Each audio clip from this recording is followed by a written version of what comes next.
my studio. This is 40th in Westminster in West Philadelphia.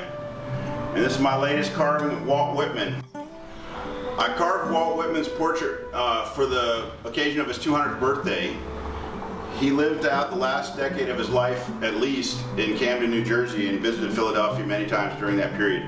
This tree grew at the Woodland Cemetery. It's an elm tree that was over 200 years old. This tree was cut off at least 30 feet up. To get a log this size from that height means the tree was alive during Whitman's lifetime. So I was really excited to get a piece of that elm wood and wanted to pay tribute to Walt Whitman.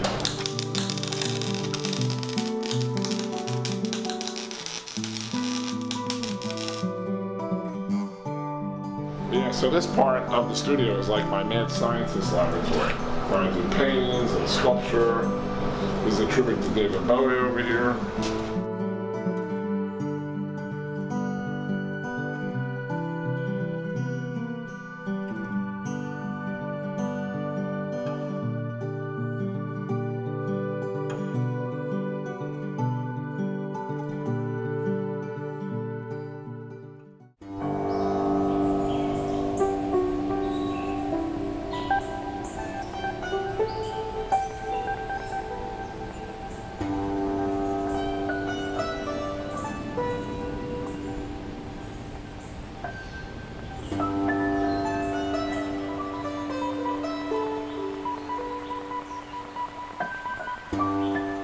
We have a culture today that equates art with money, and museums have become these segregated zones that are cut off from communities and society. There's like an art zone, but when you bring it out to a place like this, you get back to like art's original intention, which is much more ritualistic and tribal. This piece was chosen because of its size and its age. I wanted to have something that was suitably epic. And celebrating the 200th birthday of Walt Whitman seemed like, you know, in terms of celebrating an individual, he seemed to embody so much of the American spirit and the democratic spirit and the nature that his work wasn't a reflection of him personally so much as it was a reflection of all of us. He wrote about everyday objects, everyday people in everyday walks of life, and in a language that most anybody could read and understand.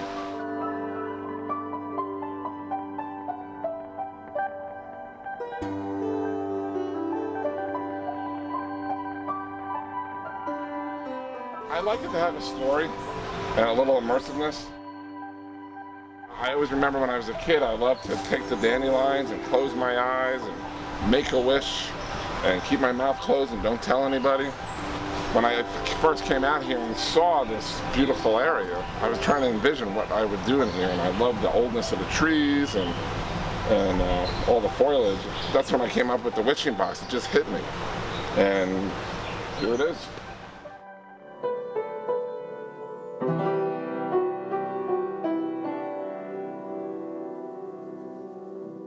Joe Bremen was a dear friend and a mentor, and mostly worked in ceramics. Some of his last works were done in wood, and it was really a treat for me as a wood carver to be able to teach somebody who I thought of as a leader and a mentor something that I was good at. We showed together several times before he passed away, when he passed away in February. It was nice to have one more show with Joe. Definitely like a brother and uncle kind of figure. A brother in art and amazing spirit.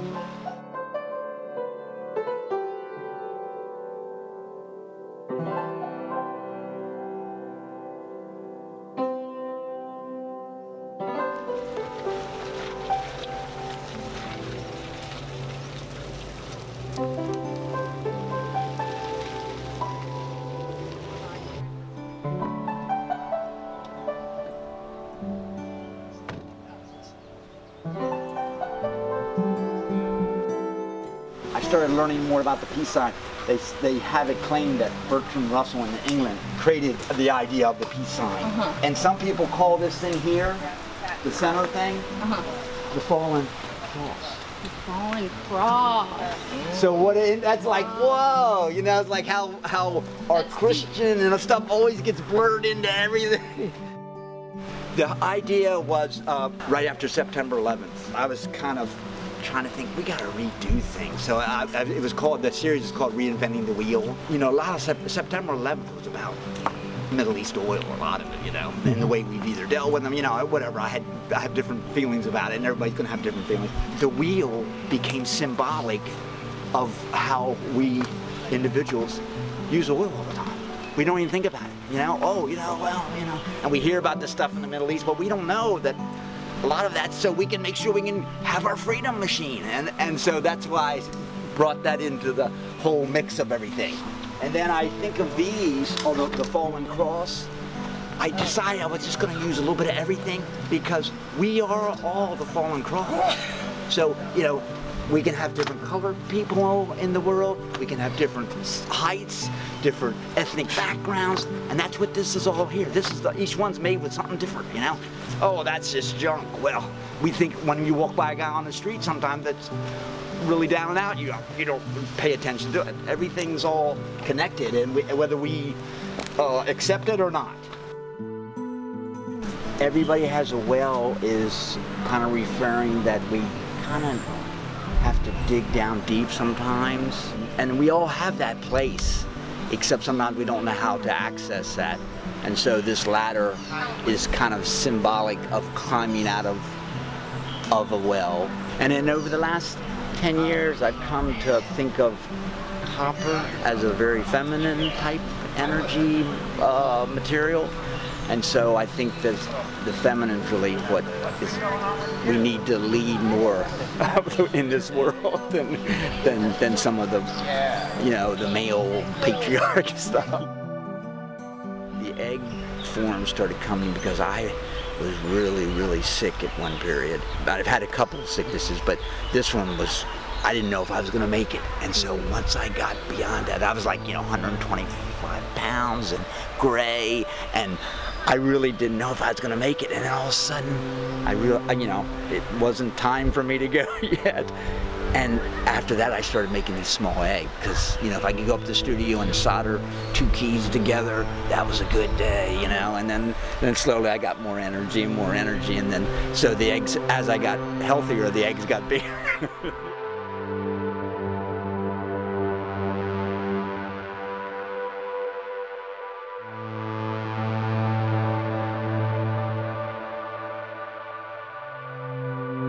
The idea is to represent buildings that have been decayed over time, a lot of time, like thousands of years. And so all that it's left is the skeleton, very much like humans. Just thinking about how the elements have just dealt with everything that Earth has spawned. Eventually they return to nature.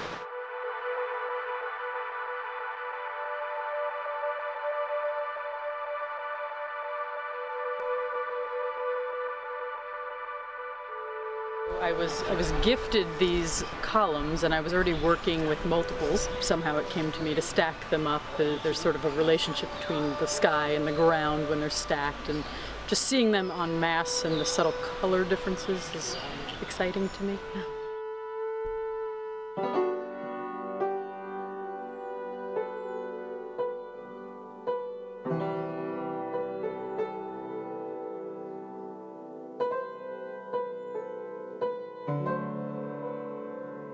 I go around, and when I do these pieces, then I'll just take them and I'll hang them up in different places and don't ask permission. Like the rings that I did over there, there's 9 of those. I went with Leslie Matthews and her husband and her son, and we got a pickup truck and a ladder, and then we'd climb trees, hang them up, and then leave them there. So that's how it works, you know? Yeah. And then some people like it, and there's only one person who said they didn't like it.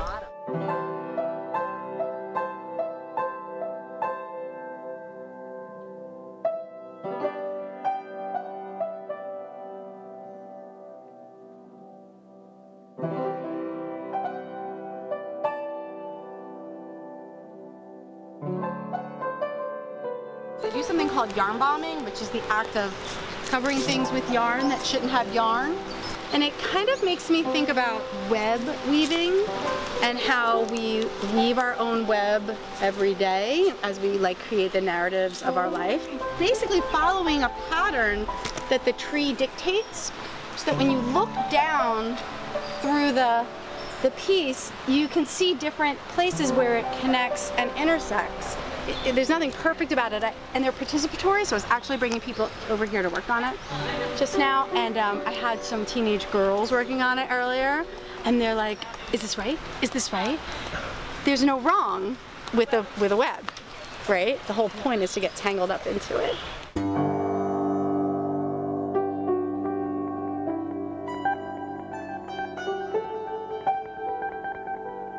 Sort of a vein that I've been working in for a while, with the welded steel bases and then woven wire balls at the top.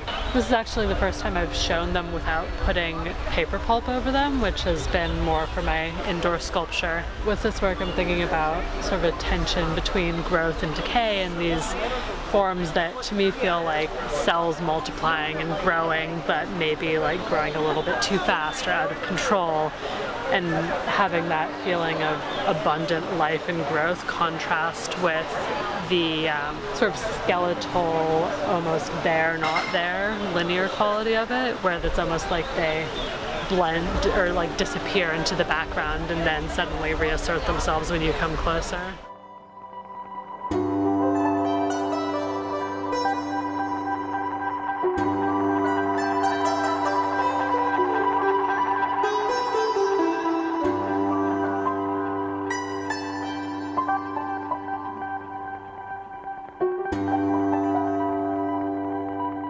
I knew I wanted to do river rocks. I've just been thinking about getting old and the softening of things with age, and just thought it'd be fun, like catch and release. You know, like 25 years from now, some little kid that I would have been would climb one of those and be like, where'd this come from? And it would have been weathered by time.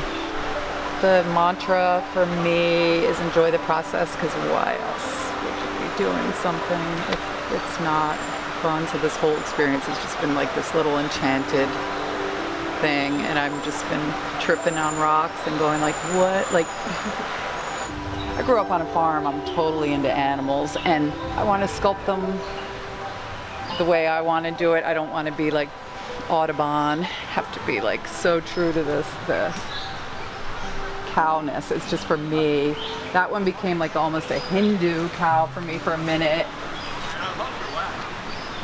It's all storytelling and a narrative, and it just keeps growing and making more sense to me as I'm doing more of it, and especially if I'm making something with joy and love in my heart. I think he was scarier looking to me at my house, and now he looks like he's kind of chill, so I'm happy he found that little spot. I see it as relating also to the water, so you have holes running through underneath and then another in between. So I like the idea that it's the tradition of functional ceramics. So the brick is just a clay object in the way that a cup or a saucer is as well. And so I'm talking about function, and I'm talking about that whole idea about you take that substance, the most elemental substance from the earth, and yet you put it into that rigid geometry, and then I take it back somewhat into an organic shape.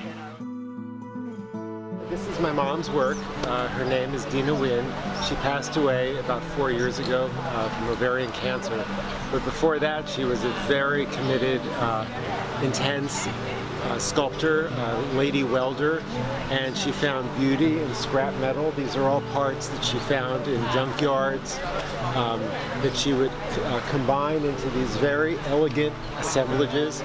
So you can see that, you know, the eye has to travel. So it goes up, and then the circles. There's all this movement going on. So it's pure formal concerns, but then at the same time, she was really an early upcycler. And the idea of taking cast-offs, discards from industrial manufacturing and creating objects of beauty with them, that was really important to her. We've had a few events down here in the fall where we do music and sort of art, and we just happened to come down here one day and we thought, wouldn't this be a great sculpture space? So we said, yeah, it would. And we happened to know Rachel within Liquid, and those guys can make anything happen. So we pulled it together, and I have a couple pieces that I hung up, and then it's just sort of evolved, and then other people said, well, that would be fun. We had a couple of drinks one night, and we said, let's do it.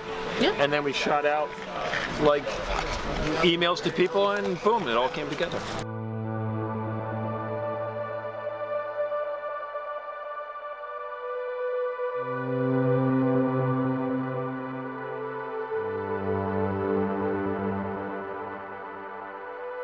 Exactly what we had hoped would happen, which is like all sorts of different people in different ages and different interests, and we did wandering around following the map, looking at art and experiencing it in a way that they would never really get a chance to, and thanks to Bob and Susan Birch, who said, sure, you can use our property, which was like amazing.